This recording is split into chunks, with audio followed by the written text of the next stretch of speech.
बुधवार की सुबह आखिरकार वो हुआ जिसकी पश्चिमी देश लगभग 2 महीने से आशंका जता रहे थे। राष्ट्रपति पुतिन के आदेश के बाद रूसी सैनिक यूक्रेन में दाखिल हो गए। धमाकों की गूंज के बीच यूक्रेन और रूस में आम लोग क्या कह रहे हैं, कवर स्टोरी में आज इन सब की चर्चा।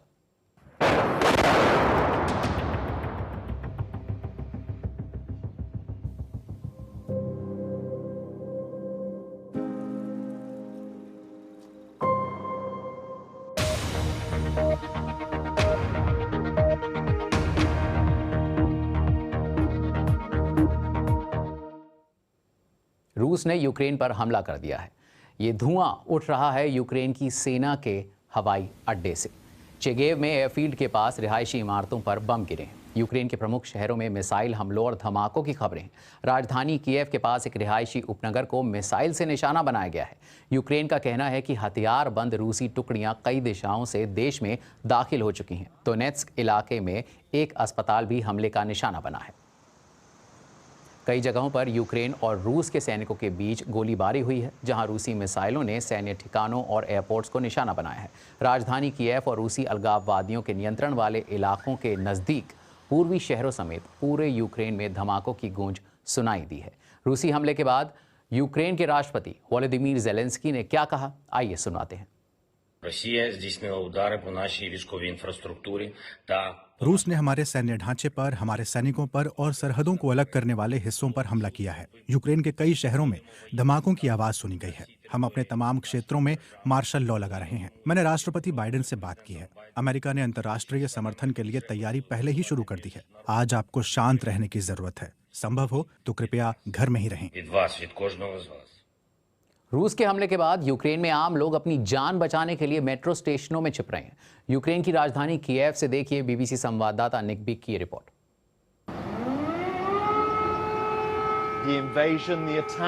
एक आक्रमण जिस पर रूस ने भरोसा दिया था कि वो कभी नहीं होगा, अब शुरू हो गया है और यूक्रेन की सरकार लोगों को शांति बनाए रखने की और अंतर्राष्ट्रीय समुदाय से रूस के राष्ट्रपति पुतिन को रोकने की अपील कर रही है। हमें लाना और उनकी मां मिलती हैं। रूस ने उन्हें क्राइमिया में उनके घर से 8 साल पहले निकाल दिया था। अब वो फिर से कहीं जा रहे हैं। स्थिति काफी खराब है और मैं डर गई थी, पर मुझे हिम्मत रखनी होगी। कल रात आसमान से हुए हमले के बाद कई लोग जमीन के नीचे छुप रहे हैं। ये शहर की सबसे सुरक्षित जगह लग रही है, इसलिए नहीं कि यहाँ पर कई सैनिक तैनात हैं, बल्कि इसलिए कि ये मेट्रो एक तरह से बॉम्ब शेल्टर का काम कर रही है। रात से कई परिवार यहाँ आ चुके हैं। वो पल पल की खबर रखना चाहते हैं और उनका अगला कदम क्या होगा, इस बारे में वो लोग सोच रहे हैं। 2 साल का इगोर अभी मुस्कुरा रहा है, पर उसके माँ बाप काफी डरे हुए हैं। बोरिस्पिल में 8 बम गिरे।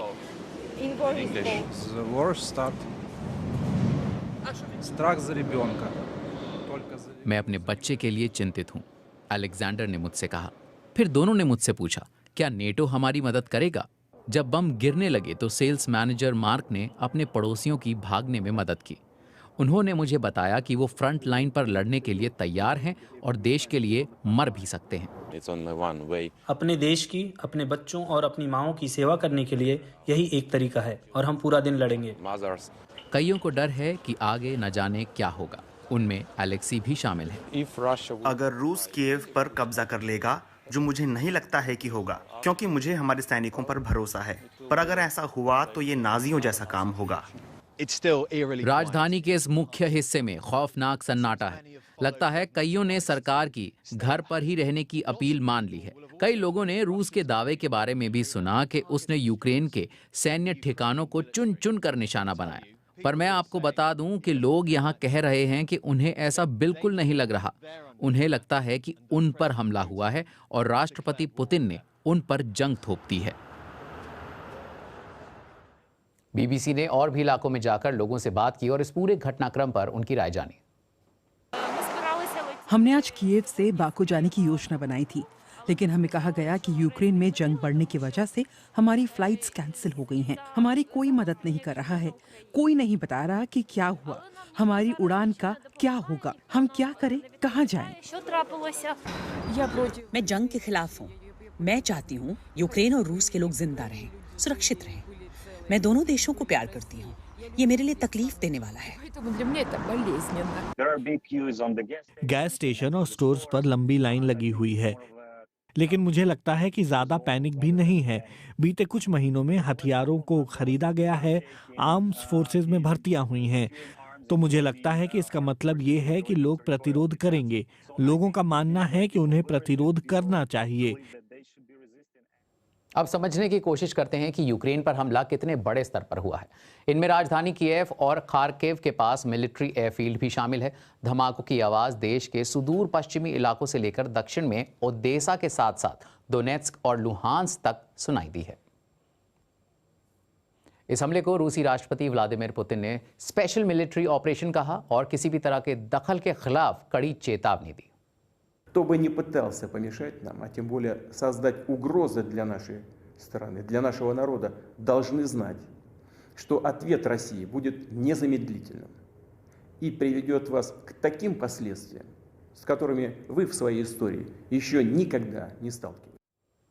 रूसी राष्ट्रपति व्लादिमीर पुतिन यूक्रेन में जिसे सैन्य ऑपरेशन बता रहे हैं, पश्चिमी देशों ने उसे यूक्रेन पर खुला हमला कहा है। लेकिन इस बारे में रूस के लोग क्या कह रहे हैं? मॉस्को में जायजा लिया बीबीसी संवाददाता स्टीव रोजनबर्ग ने।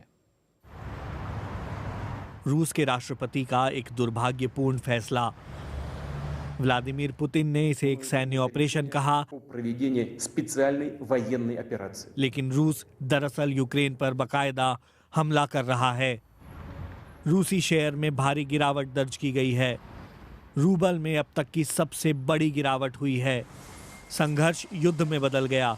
डर इस बात का है कि अब आगे क्या होगा। मुझे लगता है कि अब अगर पुतिन को यूक्रेन में ही नहीं रोका गया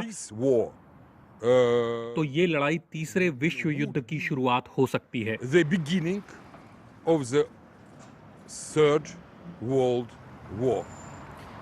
व्लादिमीर पुतिन अब यूक्रेन को रूस के दायरे में लाने के लिए लगभग एक मसीहा की तरह नेता के रूप में सामने आ रहे हैं। उन्हें परवाह नहीं है कि लोग इस बारे में क्या सोचेंगे। लगता है कि वो अपना लक्ष्य हासिल करके ही रहेंगे।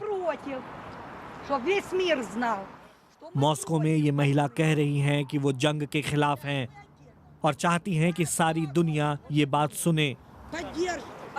लेकिन अभी बहुत कम रूसी प्रदर्शन के लिए बाहर निकले हैं। रूस में अब प्रदर्शन इसी तरह खत्म हो जाते हैं। मुझे माफ करिए, मुझे सदमा लगा है, मैं चिल्ला भी नहीं सकती। मुझे लगता है कि अधिकतर रूसी इसका समर्थन नहीं करते। ये खौफनाक है। और वो क्यों समर्थन नहीं करते? क्योंकि ये हमारी जंग नहीं है। ये पुतिन, बाइडेन या किसी और के लिए है। ये हमारे देश के लिए नहीं। उनका ये भी कहना है कि यूक्रेन के सैनिक हथियार डाल देंगे और उन्हें ऐसा ही करना चाहिए। यूक्रेन के साथ जंग होना भयंकर है। ये वो संघर्ष नहीं है जो रूसी जनता चाहती है। ये क्रेमलिन की जंग है।